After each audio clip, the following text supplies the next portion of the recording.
honorable chief guests, distinguished participants, and dear colleagues, Assalamu alaikum wa rahmatullahi wa barakatuh. First of all, I would like to thank you for providing me the opportunity to speak to you and for your kind participation. As it is obvious to you that we have come together to celebrate an important day through an exhibition which is said to be the International Day for Disabled. Although these people, the disabled, deserve much more than what are being and has been done in their names.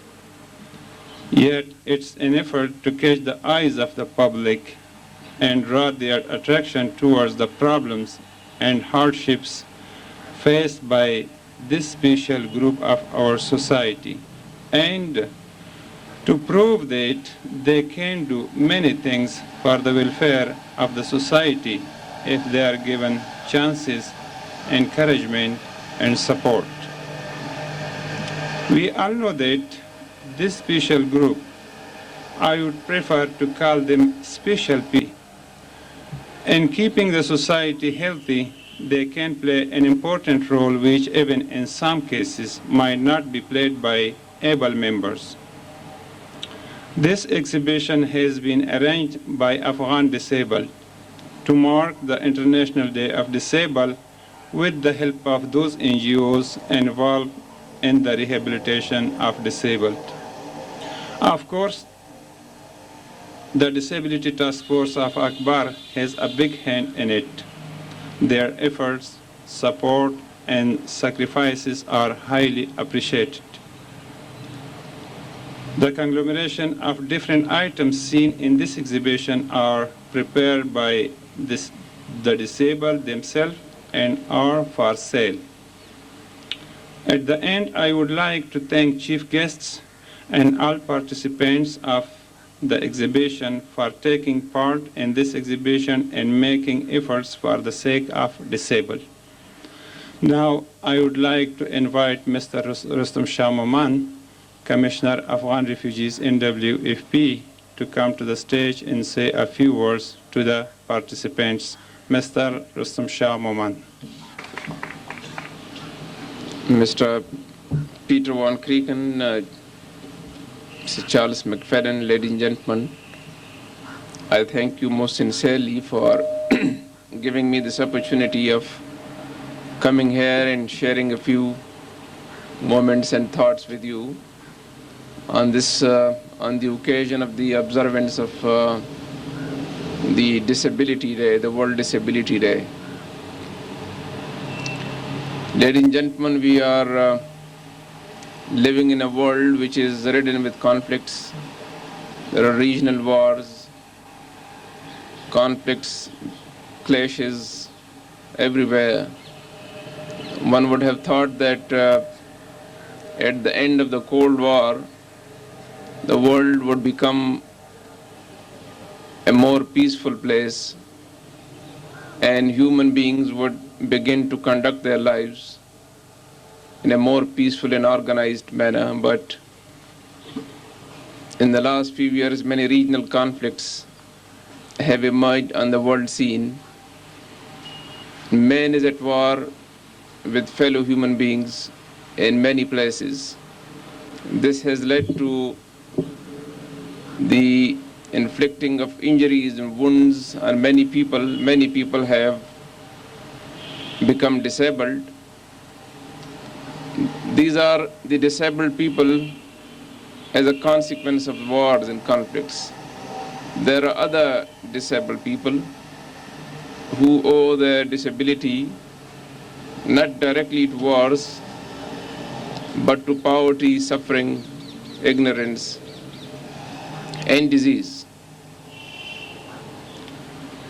Now, we, the ones who are fortunate not to be disabled, we owe so much to those disadvantaged people, the disabled people. Every one of us is endowed with this gift of God, a wholesome body and mind. I think nobody, even the most destitute, would like to exchange any part of their limb or body, any part of their body, for all the riches of the world. So in a way, I don't think we can put value on human body, but in a way, each one of us, those who are not disabled, they are extremely resourceful people. And if their resources could be harnessed and utilized for the benefit and welfare of mankind, all these agonies would be wiped out, agonies from which people suffer on various counts. But we do not exploit and utilize even 10 to 15% of our capabilities or potential. We owe it to these people to do something for them so that they don't consider themselves to be a burden on society. To help them fight disability, I think, is the maximum that we can do, and we must continue these fine endeavors, humanitarian efforts, to make them realize that they can also become useful citizens. They can also begin to contribute something to society. And the need of the hour is, I think, to institutionalize these efforts. Individual efforts here and there may be very fine examples, but they would not solve the problem. Institutionalizing these efforts is the need of the hour, the need of the day. And it is gratifying to note that this day is being celebrated, observed by the United Nations, by many other fora across the world, to highlight the importance, the imperative need of humanity responding to the call and responding to the urges of the underprivileged people. There are today, I think, around 18 million refugees in the world. Not all of them are disabled, but there are many thousands of people who are disabled amongst this group alone, amongst the refugees. So in that context, the initiative taken by Akbar is commendable, and I congratulate the organizers of the Akbar Disability Task Force for having organized this day. And my special thanks are due to Mr. Charles McFadden and Nancy Dupree, who I think are the pioneers of organizing this function here. And I'm sure that the observance of this function would go a long way in highlighting the imperative need to institutionalize efforts to extend maximum humanitarian assistance to the underprivileged people in our society, be they here in Pakistan or in Afghanistan or anywhere else in the world. I wish the organizers great success. Thank you very much.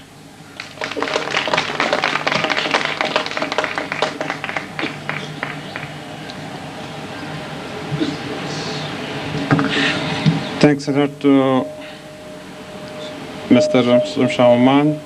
And now I would like to invite Mr.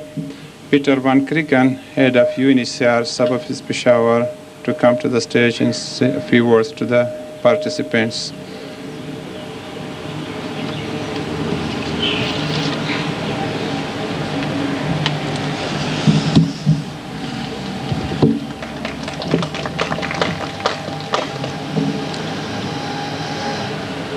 Mr. Rustam Shah Mahmoud, Mr. Charles McFadden, ladies and gentlemen. Some 10 years ago, I paid a visit to a refugee village in southern Sudan. It was a surprise visit. No one was waiting for me. And I came in the village and no one was there, basically. I was received by someone who acted a bit strangely. And indeed, he turned out to be the village fool. I was a bit taken aback, but after a couple of minutes, people came out from their fields and told me not to worry. This was indeed the village fool who received me, and he was just part of the community. I was then taken to a little tukol in the center of the village, where a lady in a wheelchair was serving coffee and tea. And I asked my spokesman, how has this been set up? And they said, well, apparently it's quite obvious. This lady is handicapped. We built her a wheelchair. We built her a little tukol. We gave her some cutlery, tea glasses, some tea and some sugar. And now she's able to run her own little tea shop. So enjoy your tea. I was very impressed, because what I noted was that there is a community which is able to look in a very normal way after their less privileged brothers and sisters. And I found it so important because for me and for most in the UN, or if not everyone in the UN, a society is considered to be a successful one by the way it deals with the less privileged, the elderly, the youngsters, the disabled. And the UN has been able over the years to pay more and more attention to the issue of the handicapped. In the early 70s already, declarations were adopted with difficult names, but yet containing the important messages. One declaration was on the rights of disabled persons, another one on the rights of mentally retarded persons. There's a declaration on social progress and development. There are principles for the protection of persons with mental illness and for the improvement of mental health care, and so on. In fact, at that time also a decade was announced, during which more and more attention had to be paid to the disabled. And at the end of it, last year, less than a year ago, an important set of rules have been adopted. The standard rules on the equalization of opportunities for persons with disabilities. It sounds very complicated, and on paper it looks very complicated, but in practice it's very simple, because it is not as much the mind which has to speak, but the heart. Because what we are dealing with is a question of the heart, a question of understanding, a question of feeling, and not a question of cold calculation. After my visit to Sudan, I shortly afterwards paid, and that is still the early 80s, for the first time a visit to Pakistan. And I went to see many Afghan refugee villages. And with my interest for this issue of disabled, I asked the people, where are the disabled people? And they said they are not here. And I said, they must be here somewhere. And they said, no, they are not. And what I came across was a high level of shame. Of course there were disabled people. Everywhere there are people who are mentally retarded or physically retarded. In your society, in my society, in my neighbor's society. And there was this feeling of shame, and there still is a feeling of shame in every family, in every society, when we have a brother or sister who is mentally disabled or who is disabled in another way. And the difference between then, which is more than 10 years ago, and now is that we have overcome this threshold of shame. We are now allowing ourselves to see the facts and to realize that this is an issue which is a realistic one, and we have to address it in a pragmatic and realistic manner. Now, these standard rules on the equalization of opportunities for persons with disabilities are very, very important indeed, because it tells us how we can make life for the disabled persons as positive and as constructive as possible. It is our duty to give them the possibility to enjoy their rights and to enjoy their obligations, because the disabled too are members of our society. But very important, and that's why I would like to end with this minor emphasis, we should not just focus on those who are disabled.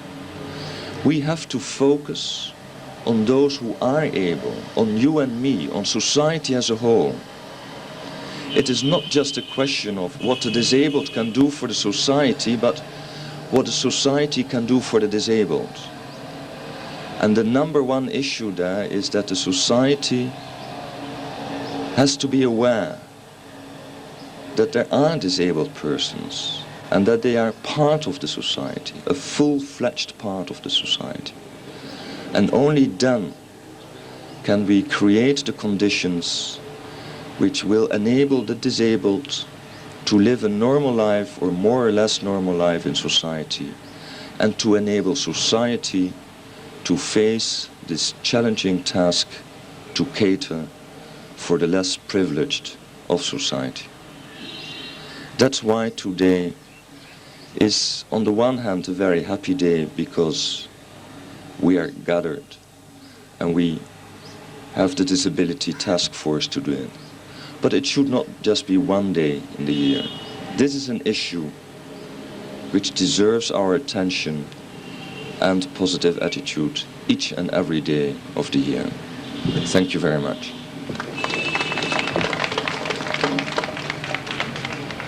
I would like to invite Elsa Berglund to pass the message from the chairman of Disability Task Force, Mr. Abdurrahman Sahak, Afghan Disabled Society. Ms. Elsa. Thank you very much, honorable guests, participants, colleagues, all very welcome. I would like to just read out a message from Mr. Abdurrahman Sahak, who is the founder and president of Afghan Disabled Society, and who is also the chairman of Afghan Akbar Disability Task Force.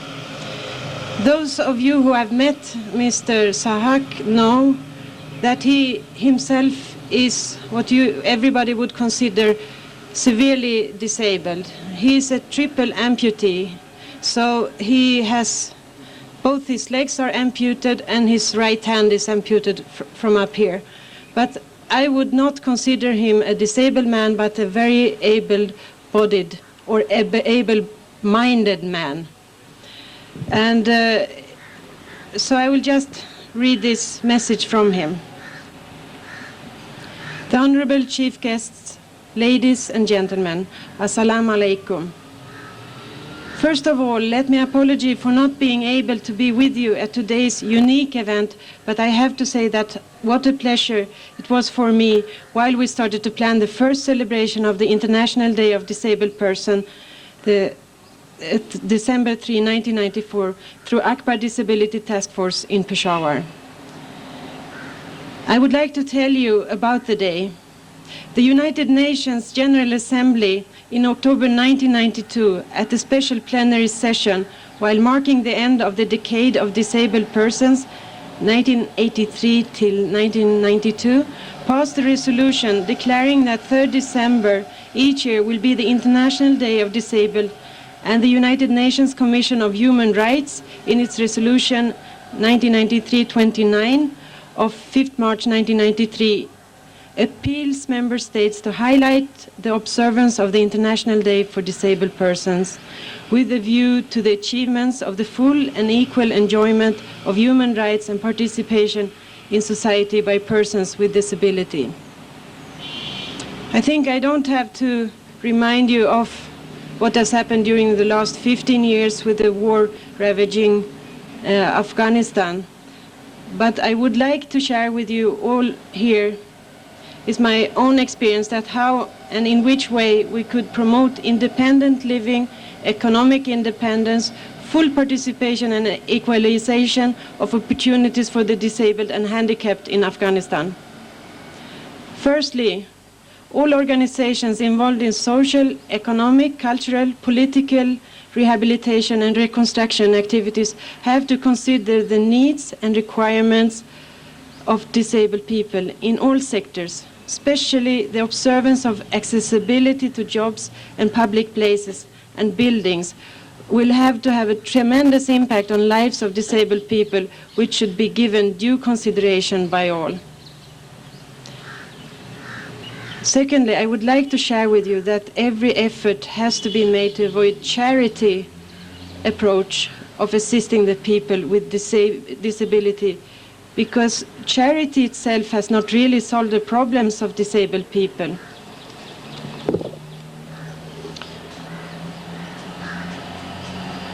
Disabled people have not to benefit from charity because charity is not part of the development process.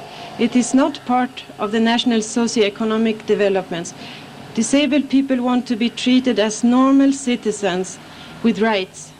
They want to be treated equally and participated as equal citizens in their communities.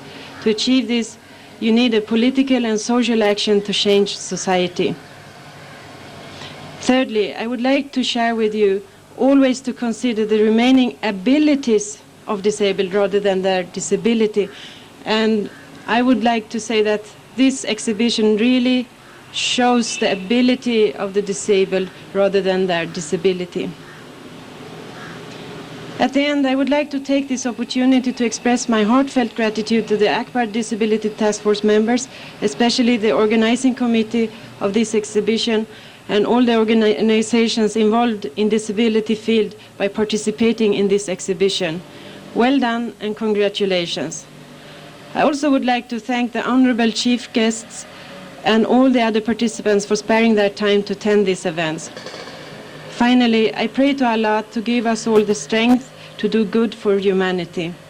Abdul Rahman Sahak, Chairman, Akbar Disability Task Force and Standing Committee. Thank you very much.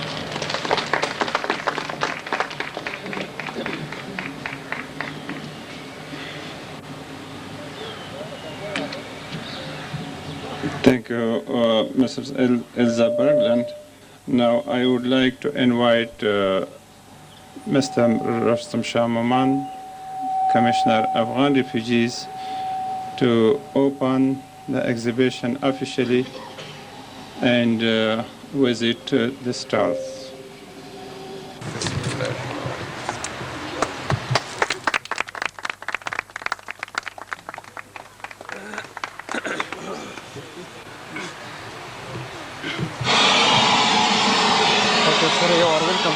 Organization Committee Support Service Blend Afghan Project. SSBA means Support Service Blend Afghan Project.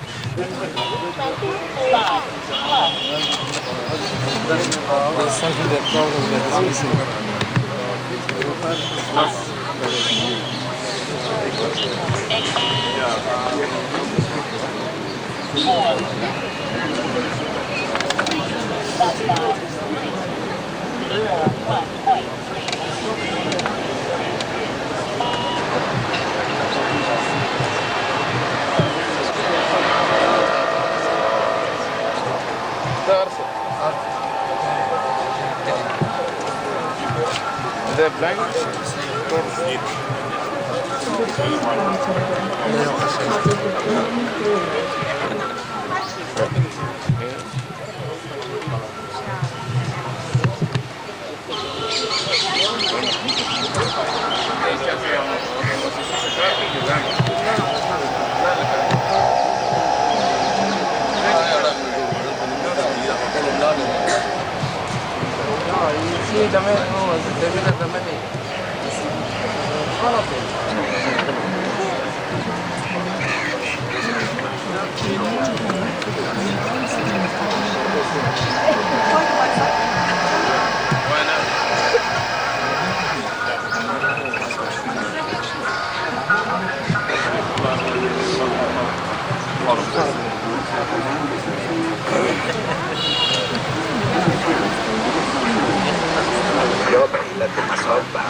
وقتی کار ادعای مجدد شروع شد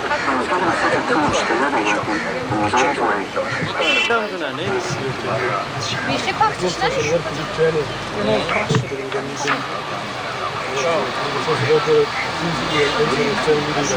ولی بخصد اداری دانه اداره ما کسر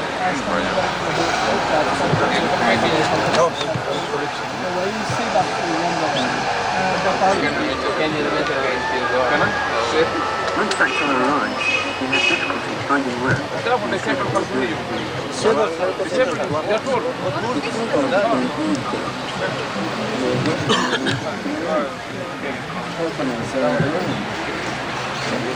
Eventually, a car finds out.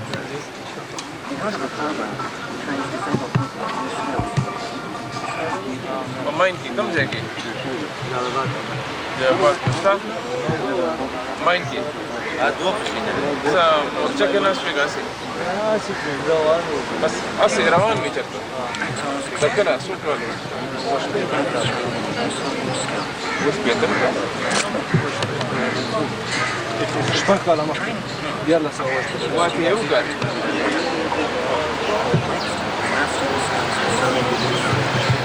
The AAWDV.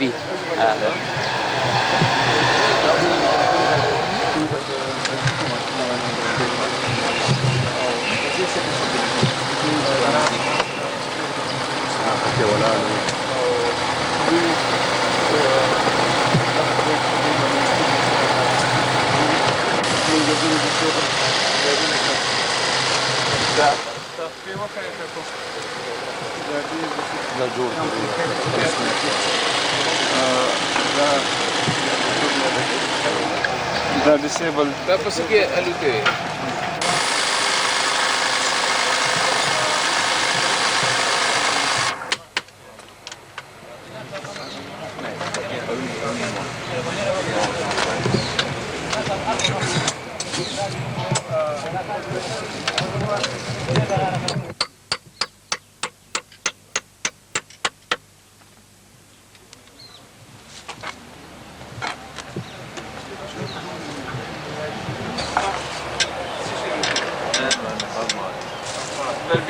تربیه کړی چې په نشته په واچ ریپیرینګ کې دا دیم خپل دکان لري داسې یو په سلګونو کې ډېر زیات ډسیبل او دا السلام علیکم دا یو سپیشل کیس دی نامت حبیب الله سید دا کوم پوهېږي اردو باندې خبرې وکړي کلر باندې شوی He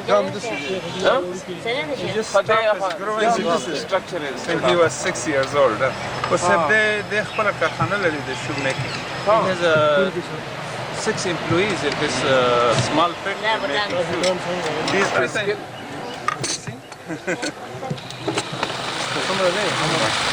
So کلنه 32 years. ماشومان لري so two children.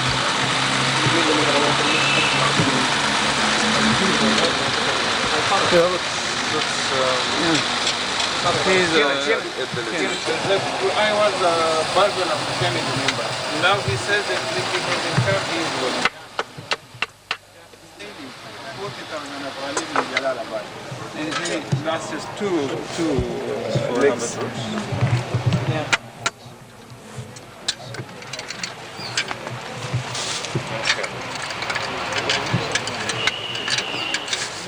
Every woman in an office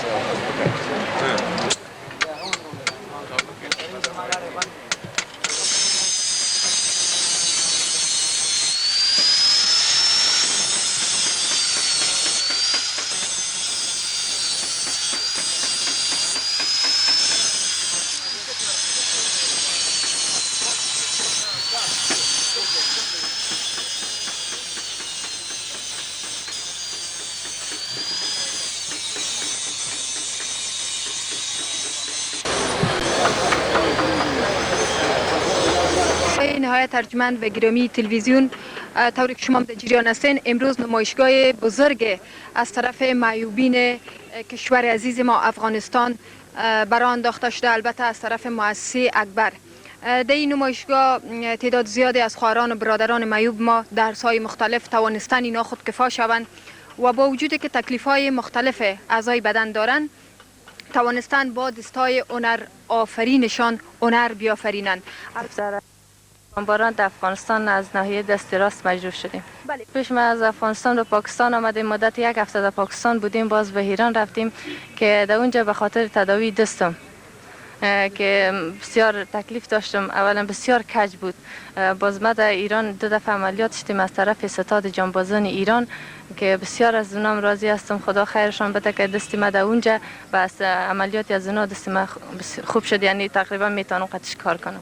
ما در یک دفتر مراجعه کردیم، البته از طرف دفتر عبدالرحمن سحاق که دفتر با من نشان داده بودن. باز ما که به اینجا مراجعه کردم با در طول 10 ماه ما خیاطی یاد دادیم پارسال. خوشحال هستم که خداوند به من این استعداد داده که میتوانم به اصطلاح با فامیلم یک نقش عمده را بازی کنم. مؤسسه‌مو که به نام پروژه خدمات حمایوی نابینایان افغانستان میشه و همکاری با نابینایان داره. البته نه تنها با نابینایان، با کمینا هم ما پروگرامی داریم و وظیفه این پروژه است که نابینایان بتوانند با استفاده از عصا متکی به خود شوند. با تعداد 250 نفر فعلا ترینینگ می باشه و البته ما در هر ساحه یک تیم داریم که سر تیم یعنی سوپروایزر و از 5 تا 7 فیلد ورکر و یک معلم بریدلم باشه. هر معلم از 5 تا 7 نفر نابینا را میتونه ترینینگ بده. تعداد نابینایانی که تحت ترینینگ هستن خب تقریبا مکس هست، به خاطر از که قبلا هم نابینایی که آمدن و هم تحت ترینینگ هستن و نابینایی داریم که هم نو هم آمدن. نابینایی که ما باید ترینینگ بدیمش، اول او را خود فیلد ورکر چک میکنه، میبینه که ضرورت به ترینینگ داره یا نداره. در صورتی که کاملا مطمئن باشه که نابیناست، دید نداره، او را درس میده. و هم نابینایی که کمبین هستن و یا این که دید کم دارن، او را به دکتر معرفی میکنه. اگر امکان تداوی باشه تداوی میشه و اگر امکان تداوی نباشه دکتر را برای ما معرفی میکنه که شما را ترینینگ بده. برادرای نابینان هستن که کار میکنن و در بخش نمد بافیز که خود نابینا میتونه که نمد جور بکنه و رنگ آمیزی کند و همچنان نابینایی داریم اینجا که قالین میبافن و همچنان نابینایی است که تجارت آزاد دارن که بعضی سامان خود اینجا آوردن، دکاندار هستن که بعضی مواد دارن که میفروشن. همچنان جوروساز داریم که خودشان میتونن که جورو کنن و شما میتونین که نزدیک به مواظبت کنین. و در آخر ما از تمام معیوبین خصوصا نابینان تقاضا میکنم که باید بفهمند که داخل افغانستان و پاکستان پروگرام نابینایان است که نابینا میتواند با استفاده از عصا مکتب برد، کار بکند، متکی به خود شود.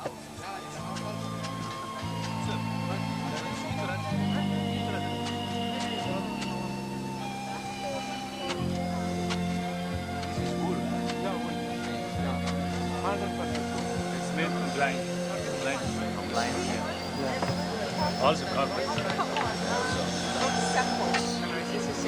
No, we don't have here. But you can always place it all the way. I like that also. It's so cute. 150. And if you want to buy it, you can pay.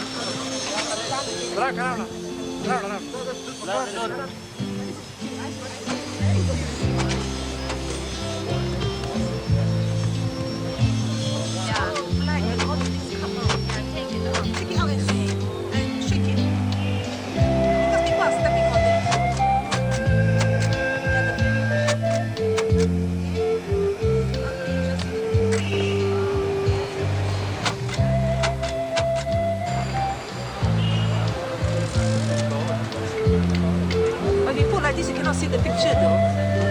If you put like this, you cannot see the picture. You just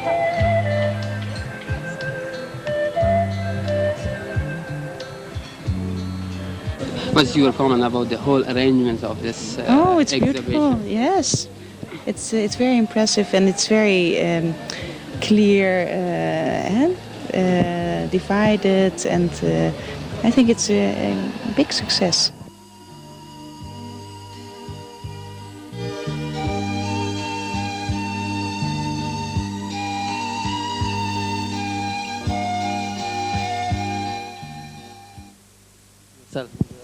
Okay, I'm Dolores Sparkman and I teach a school here in Peshawar, and I just came to look at the exhibitions this morning. How did you find the exhibition? I find it very interesting, especially seeing that most of these things are made by the disabled. And I think it is a very worthwhile project to get into, to introduce these to the majority of the population, because we don't find out about these things going about our day-to-day lives here.